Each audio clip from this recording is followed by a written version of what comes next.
Good morning, lovely souls. Happy Friday. It's Tim in the woods, enjoying the slowness of our spring.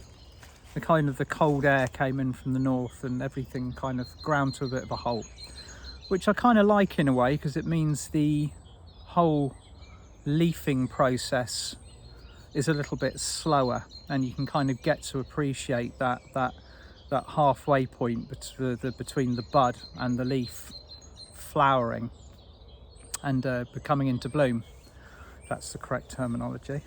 And that's a little bit like our ascension process at the moment, isn't it? We think that we've made huge amounts of progress, and then something comes along, stops us in our tracks, and we have to kind of like, okay, got a period of pause, got a period of calm at the moment, and then the sun comes back, resumes its strength, and we march onwards. I want to talk a little bit about something which has been on my radar for years now, since probably about 2014, 2015, and that is our symbols, our sacred symbols. Now, during Atlantean times, we had an incredible quantity of symbols that represented energetic portals, doorways, gateways to the light, and were also intensely personal to us. We also had our numerology, which many of us now attribute to angel numbers. And over the course of the last 10,000 years, many of those symbols have been hijacked by the 3D matrix and are used for kind of the more shadowy purposes.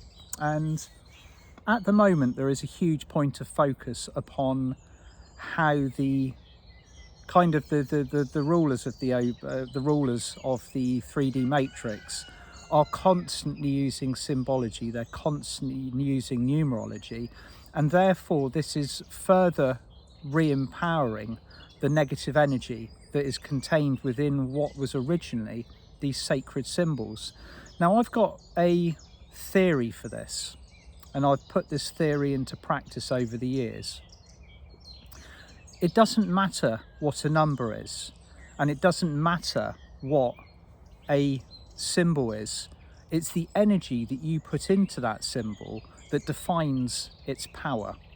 Okay, so if you are, say I'll use this example, the swastika, okay, which was originally in Atlantean times a cross of the light, and it represented the power of the fifth dimensional sacral chakra.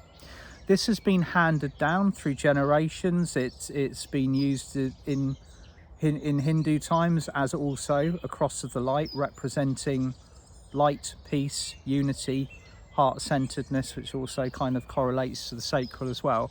But it only took one man, it only took one person to take that symbol in 1939. I don't think I really need to kind of elaborate or use names. And by 1945, there was a dark energy flowing through that symbol. So this is what I mean. A lot of our sacred signs, our sacred symbols, have been used and misused, and therefore now have a point of focus. When you see it, a lot of people go and recoil in fear, because automatically their response has been programmed. The response has been programmed with fear.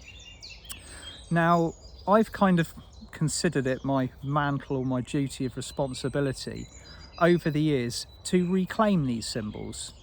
Everything that we do is empowered by our intention and our manifestation.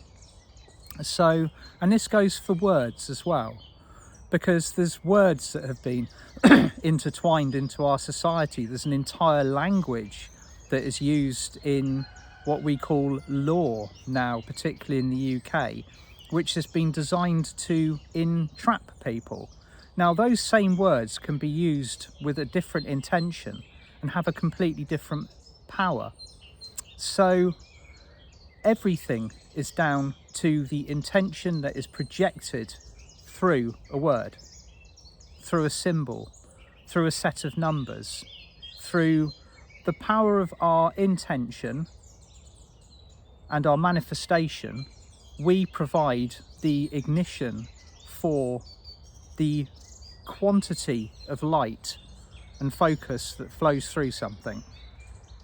So whilst I'm seeing an incredible amount of information, and it's good, some of it is good information coming through social media, where a lot of souls in the Truther movement have identified the language of the people running the 3D matrix, and say this is how they do it. They communicate with each other with signs, with symbols, with numbers. And one of the most common ones that I see on a regular basis, and we see it in the media all the time, is the number 33. This is kind of like it's almost a little bit of a Masonic favourite, so to speak. And I'm kind of using language that might kind of trigger the bots a little bit this morning, but I'm going to see how much I can actually get away with. And so the number 33 resonates with Christ consciousness. That is, 333 to me has always been the number that is associated with the Christ light, with the light that comes in from Lyra, also the overall Christed consciousness that flows through the universe. So wouldn't it be, if you were kind of like, you know, working on maintaining the power of the third dimensional matrix, take that powerful number and invert it, use it for the lower frequencies, the lower purposes. This is exactly what they've done. So we've got symbols like the pentagrams, the pyramids, the Eye of Horus, and all of these that we regard and know as sacred, that are being also used as language within the kind of the secret societies. And this is where we as light workers have a duty of responsibility to reclaim that. Okay, nothing is unredeemable. Everything is down to how we approach this, whether we approach it with fear, whether we approach it with light and love, and what is our intention behind the actual actions that we are participating in. So when we engage in this information, and again this boils back down to what I've been talking about previously, does taking information in at the moment create fear, or does it create love? When you read something, when you are informed about something, when you take something in for processing, which usually goes straight in through the third eye, and if you're doing it the right way, you then assimilate what you've received via the heart. Quite a lot of the time it comes in via the third eye, and if it's triggered you, if it's set all your alarm bells off, it will go straight into the emotional body, where a set of experiences that you've had previously or similarly are stored. And that's when you know the vibration of something has triggered you, because it's created fear, because all of the alarm bells have started ringing. So I think it is time that we started looking at really taking care of the information that we're bringing in. Be informed, know what is going on, but don't empower it. Because all I'm seeing at the moment, and this is happening across the board, is a huge amount of information informing us of what they are doing, but instead of actually reclaiming what they've taken and empowering it with light, we're simply just placing it in this ever-growing pool of fear, which kind of goes up by the day. So stay informed, stay knowledgeable, stay empowered, but stay in the light. And this will increase and grow again over the course of this year, as all of these attempts to kind of subvert our kind of trajectory and our process come in. And symbology is one of the most powerful ways to do it, but again, the power lies within our hands, because a symbol is a symbol, a number is a number. All of these things are immaterial until we have empowered it. So we are the activation. We are the ones that say what the intention or what the vibration of something is in actual fact going to be. Okay, so I'm probably going to be looking at doing a workshop on this at some point in the future and I'm going to pick the juiciest culprits. I'm going to pick the symbols that everyone kind of associates with you know, the kind of like the bad guys out there, and I'm going to take them and we're going to use them for the light, and that's going to be the point of focus, because it'll only take a small field of us doing this. It'll only take a little bit of intention and activation, and we've got the might of the universe behind us. You know, I've said all along, you can't magic your way out of an ascension process, which is essentially what they're trying to do at the moment. And I'm not saying this to create fear about them and us or create division. All I'm saying is that this is actually a reality if we let it affect us. So it's about how we are viewing what we would regard as our enemies or our friends. There is no them and us at the end of the day. There is simply two vibrations that are not necessarily resonating with each other, and these vibrations have been intertwined for a considerable period of time.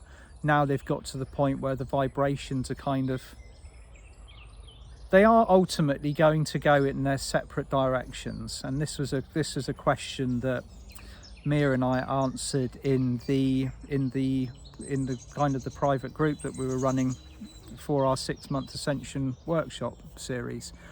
And it's a question I've also been asked many times over the years, is what happens to all of the souls that are not choosing the Ascension pathway? Because naturally, a lot of us are worried about leaving loved ones behind. We're looking at the people around us and thinking, well, I'm the only one. I'm the only one who's awake, and I'm the only one who's aware. You know, why aren't all of these people seeing what I'm seeing? And I'll give my personal numbers again. In 2008, I was clearly told that 6 billion people would walk through the Ascension Gateway. So if you think about how many people we've got on this planet altogether, 7.5, maybe 8 billion now.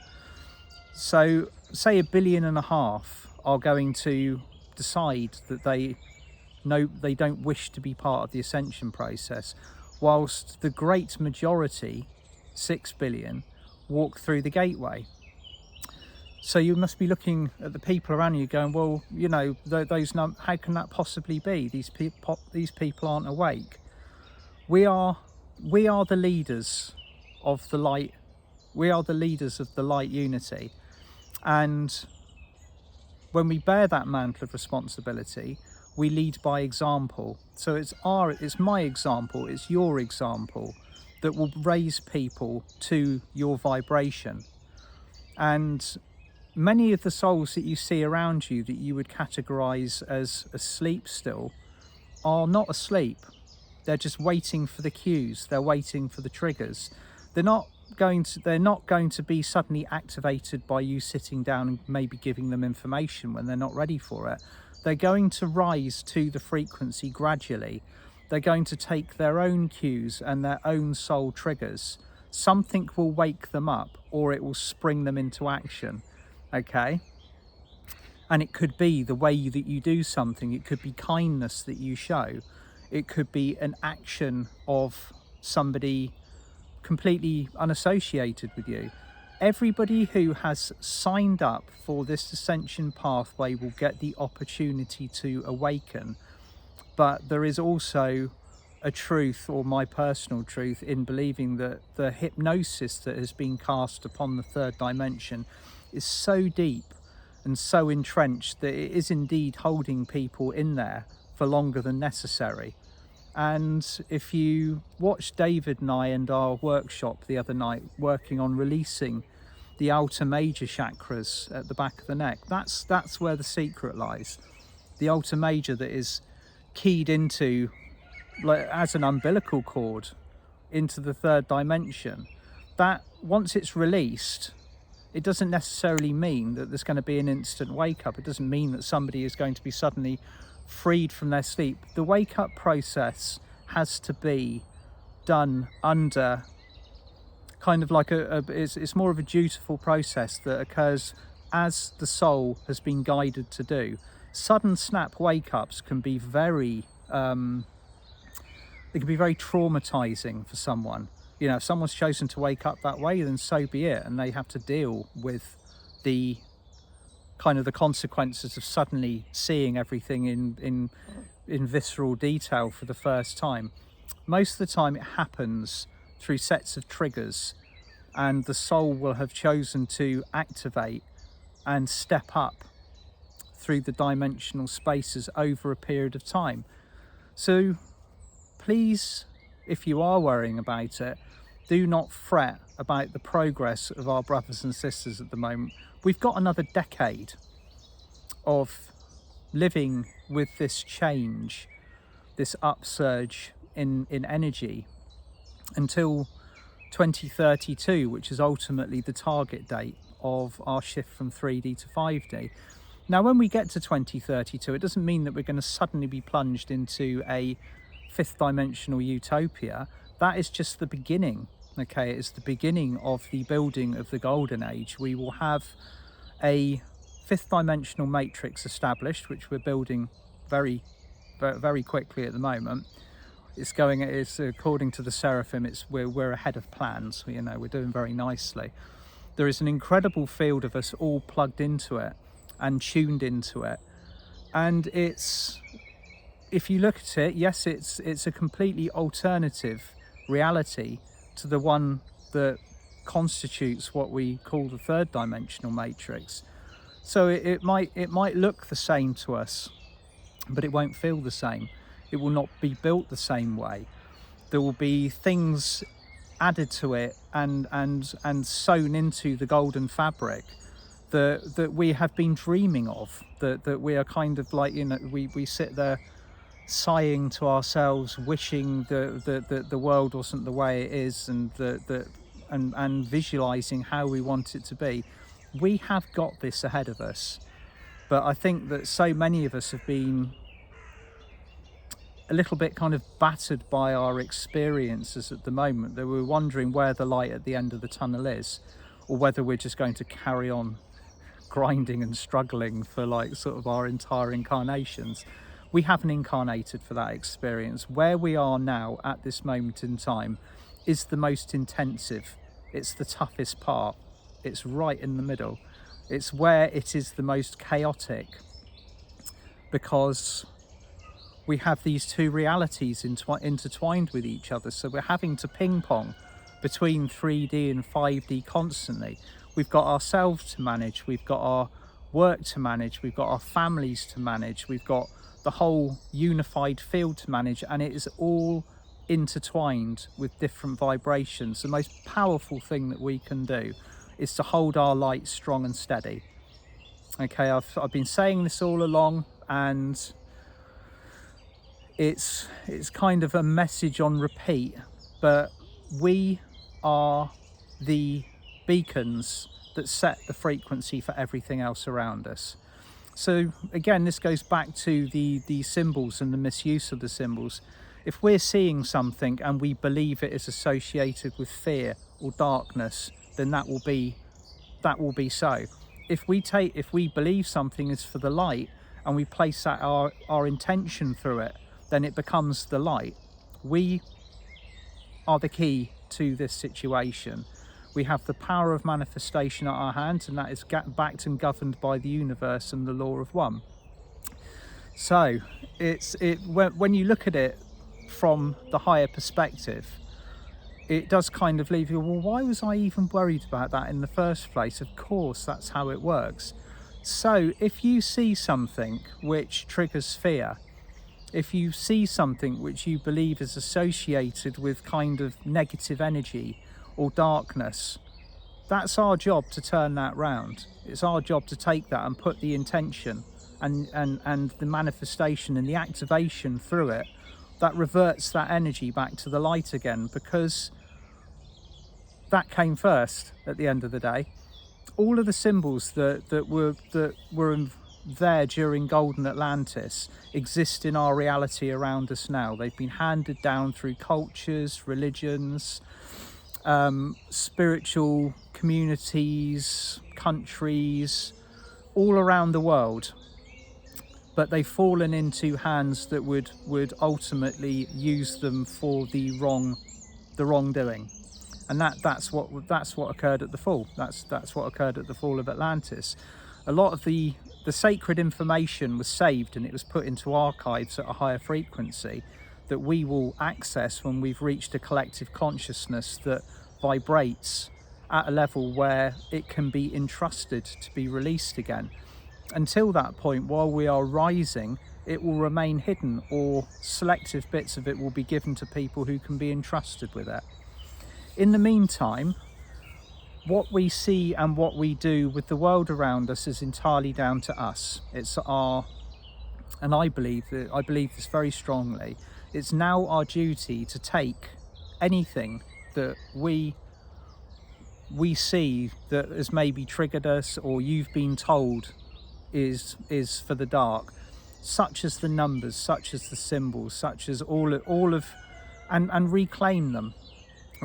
Start putting our heart vibration back through them, return them to the light, because ultimately that's where we're going. So wishing you all the most beautiful weekend. Lavisa, Altorn and I are coming together for a powerful workshop on Monday, working with light work and mastery and courage. So if you're joining us, we'll see you there. And I will be back on Monday morning with Meditation Monday. Lots of love. See you soon. Have a beautiful weekend. Bye.